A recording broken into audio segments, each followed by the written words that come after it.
Here's something else I'm adding to the car.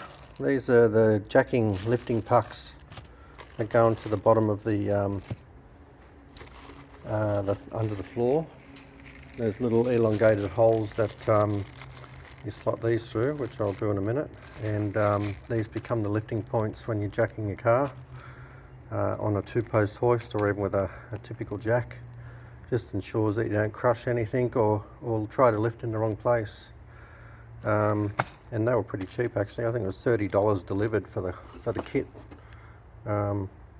Obviously some cheap Chinese made ones, but it's all alloy, nice gear.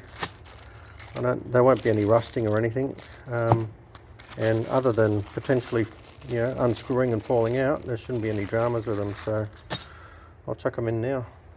Now to install these, you just set it up by putting the two screws through the puck and start screwing it into the block, and then under your car, so I'm at the front at the moment, you'll see an elongated hole. So this is the elongated hole here, which is part of the strapping down apparently for shipping. So you put the aluminium block through that, turn it 90 degrees so it's now sitting in that slot, and then just tighten them up until it's tight, and you'll see that it's actually missing all of the framework and the plastics, and it's actually now sitting on the base of the floor of the car in a nice strong point, lifting point, so not going to cause any damage to anything in the car.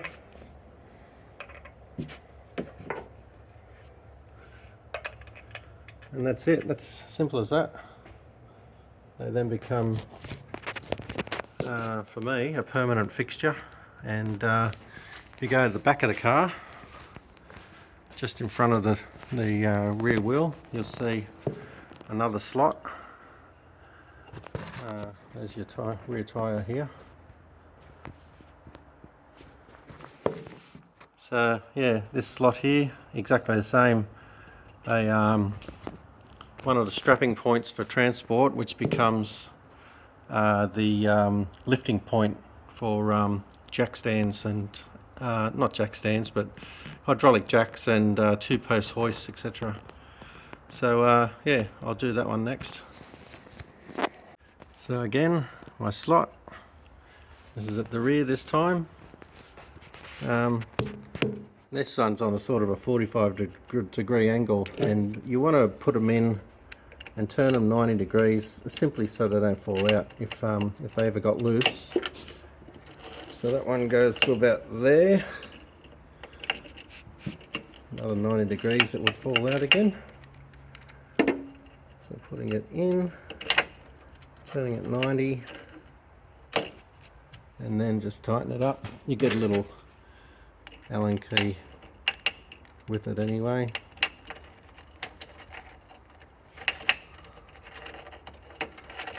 Probably better off tightening it a bit more before you try to put it in its final position too. Well, at least while you're doing it one-handed.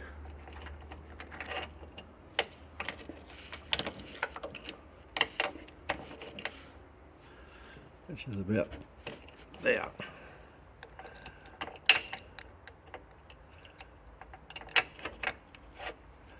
It keeps spinning. I've got to use both hands, sorry.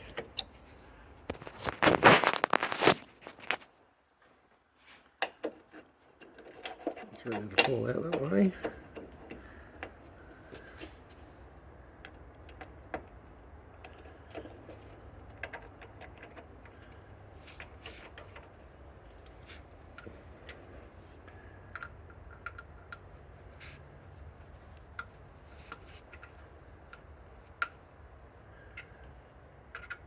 And just nip it up.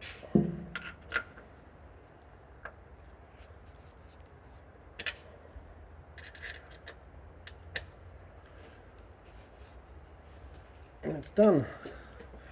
No need to ever take them out. They're not going to be a problem with ground clearance. You'll see they barely protrude from the rest of the undercarriage. So yeah, they can stay there forever and a day. I don't think they'll come loose in a hurry, but